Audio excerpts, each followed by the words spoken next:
Municipal ఎన్నికల్లో గెలుపుతో తెలంగాణ ప్రభుత్వం జోష్లో ఉంది. దీనికి సంబంధించిన బ్రేకింగ్ అప్డేట్ చూస్తున్నాం. మరి కాసేపట్లో మంత్రులతో సీఎం సమావేశం కాబోతున్నారు. స్థానిక ఎన్నికలకు ప్రభుత్వం ఇప్పుడు సిద్ధమవుతోంది. జెడ్పీటీసీ, ఎంపీటీసీ ఎన్నికలకు నిర్వహణకు ఇటు సన్నాహాలు మొదలు పెట్టేసింది ప్రభుత్వం. పనిలో పనిగా త్వరలోనే రైతులకు సైతం గుడ్ న్యూస్ చెప్పబోతోంది. రైతు భరోసాను రిలీజ్ చేసేందుకు తేదీను ఖరారు చేసింది. ఈ నెల 17న రైతు భరోసాను రిలీజ్ చేయాలని డిసైడ్ చేసినట్లు సమాచారం.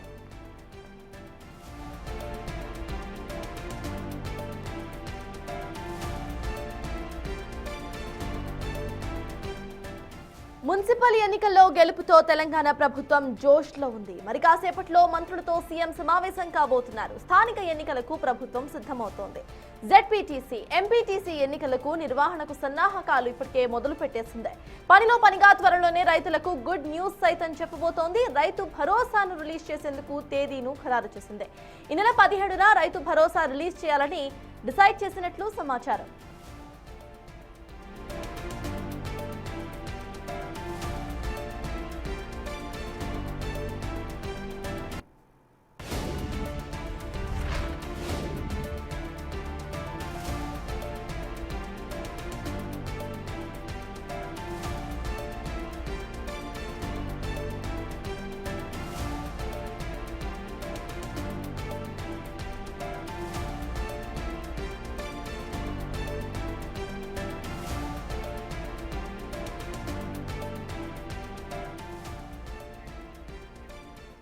ఇదే అంశంపై పూర్తి డీటెయిల్స్ మా ప్రతినిధి వాసు అందిస్తారు. వాసు, చెప్పండి. ఇటు జెడ్పీటీసీ, ఎంపీటీసీ ఎలక్షన్స్ కు ఇప్పటికే సన్నాహకాలు స్టార్ట్ చేసినట్టుగా తెలుస్తోంది తెలంగాణ ప్రభుత్వం. అలానే ఈ నెల 17న రైతు భరోసాను సైతం జమ చేయబోతున్నట్టు తెలుస్తోంది. అసలు అప్డేట్స్ ఏంటి?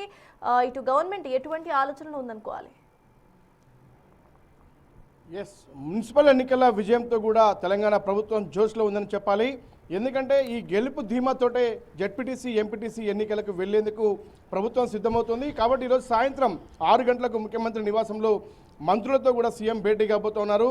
అంటే ఈరోజు జరిగినటువంటి మున్సిపల్ కార్పొరేషన్ ఎన్నికలకు సంబంధించినటువంటి అంశాలను చర్చించి ఆ తర్వాత జెడ్పీటీసీ, ఎంపీటీసీ ఎన్నికలకు వెళ్లాలని కూడా ఈరోజు నిర్ణయం తీసుకునే అవకాశం కనిపిస్తూ ఉంది.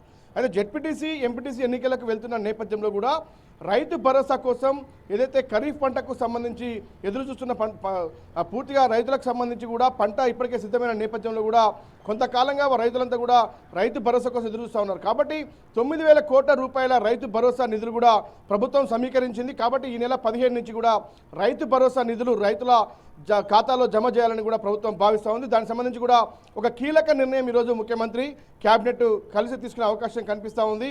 ఇక జెడ్పీటీసీ, ఎంపీటీసీ ఎన్నికలు, ఎందుకంటే మున్సిపల్ ఎన్నికల్లో దాదాపు 83 స్థానాలు కైవసం చేసుకొని దాదాపు మరో 15 నుంచి 20 స్థానాలు కూడా హంగొచ్చిన ప్రాంతాల మున్సిపాలిటీలను కూడా కైవసం చేసుకునేందుకు మంత్రులు ప్రయత్నాలు సాగిస్తున్నారు. సీఎం కూడా దిశానిర్దేశం చేస్తూ ఉన్నారు. కాబట్టి 100 మున్సిపాలిటీలు గెలిపే లక్ష్యంగా, ఎందుకంటే ఈ నెల 16న మున్సిపల్ చైర్మన్లు, మేయర్ల ఎన్నిక జరగనుంది. కాబట్టి హంగొచ్చిన ప్రాంతాలకు సంబంధించి ఇండిపెండెంట్గా గెలిచినట్టు అభ్యర్థులు కావచ్చు, ఇతర పార్టీలు సిపిఐ లాంటి, ఎంఐఎం లాంటి పార్టీలో గెలిచినటువంటి అభ్యర్థులను కూడా కాంగ్రెస్కు మద్దతు కోరే అవకాశానికి సంబంధించిన అంశాలపైన కూడా మొత్తం 100 మున్సిపాలిటీలు కైవసం చేసుకునే పనిలో ప్రస్తుతం అధిష్టానం ఉన్నట్టుగా తెలుస్తూ ఉంది. దానికి సంబంధించి కూడా మంత్రులకు దిశ, ఎందుకంటే ఇప్పటికే మంత్రులకు పార్లమెంటు వారీగా దాదాపు 15 పార్లమెంట్లకు ఇన్ఛార్జీలను ఏదైతే నియమించినటువంటి ముఖ్యమంత్రి వాళ్ళు ఏ స్థానాల్లో ఎలాంటి ఫలితాలు సాధించారు, దానికి సంబంధించి ఏదైతే కోల్పోయినటువంటి స్థానాలు కావచ్చు, హంగొచ్చినటువంటి స్థానాలు కావచ్చు, వాటిని ఎలా కైవసం చేసుకోవాలి అన్న అంశానికి సంబంధించి కూడా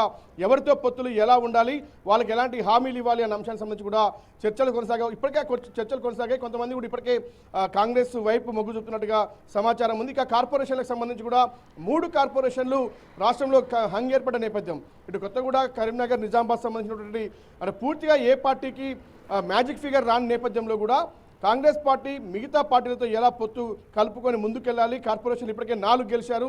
మరో 2 స్థానాలపైన కూడా కాంగ్రెస్ గురిపెట్టినటువంటి పరిస్థితి. కాబట్టి ఈ జోష్లో ప్రస్తుతం ప్రభుత్వం ఉంది, అధిష్టానం ఉంది, కాంగ్రెస్ పార్టీ శ్రేణులు ఉన్నాయి. కాబట్టి ఈ జోష్లోనే జెడ్పీటీసీ, ఎంపీటీసీలకు వెళ్లే యోచనలో ప్రస్తుతం అధిష్టానం ఉంది. దానికి సంబంధించి ముఖ్యమంత్రి ఈరోజు మంత్రులతో చర్చించి ఒక ఫైనల్ కీలక నిర్ణయం తీసుకునే అవకాశం కనిపిస్తోంది.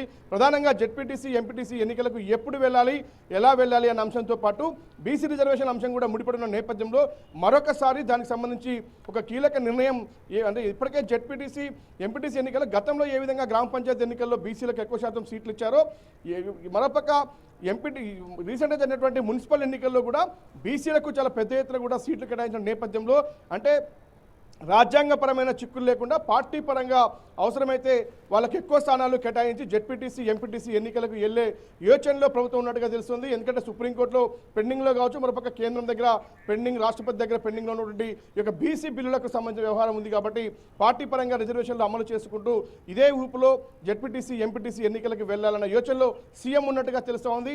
సేమ్ టైం రైతు భరోసా కోసం ఎదురుస్తున్న రాష్ట్ర రైతాంగానికి ఖచ్చితంగా వారి ఖాతాల్లో నగదు జమ చేసేందుకు తెలంగాణ ప్రభుత్వం దాదాపుగా సిద్ధమైంది. దానికి సంబంధించినటువంటి 9,000 కోట్ల రూపాయలు ఏదైతే అవసరం పడుతుందో అవి కూడా ప్రభుత్వం సమకూర్చుకున్నట్టుగా మనకు సమాచారం ఉంది. Yes, thank you Vasu.